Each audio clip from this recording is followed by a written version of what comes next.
Everyone! Welcome and welcome back again to my YouTube tutorial video. Ang ituturo ko po sa inyo ay kung paano nga ba mag-remove ng Facebook account. So, ayan po ang ituturo ko sa inyo. Halimbawa po, yung mga nakilogin ay gusto natin i-remove yung mga account nila sa ating Facebook. So, mga kamamshi, kung bago pa lamang kayo sa aking channel, paki-click na rin ang subscribe button at notification bell para lagi kayong updated sa mga panibag kong video na i-upload.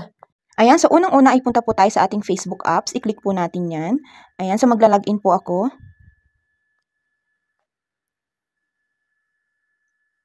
Pagka-login ko po ng aking Facebook account, ay i-click po natin yung bandang left side, yung pinaka-profile natin.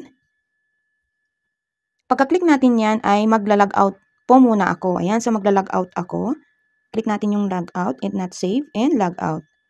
Ayan. So, dito ko na po buburahin yung account ng aking alaga, yung nasa baba.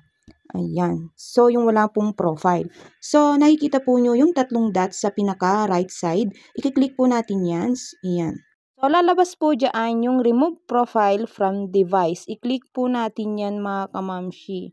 Ayan, i-click po natin yan. Pagkatapos natin i-click yan ay yung i-remove nating pangalan ay may nakalagay na remove or yung gusto natin i-remove, ayan, nakalagay po dyan yung remove. So, pag i-click natin ng remove, ayan, i-click natin yung remove.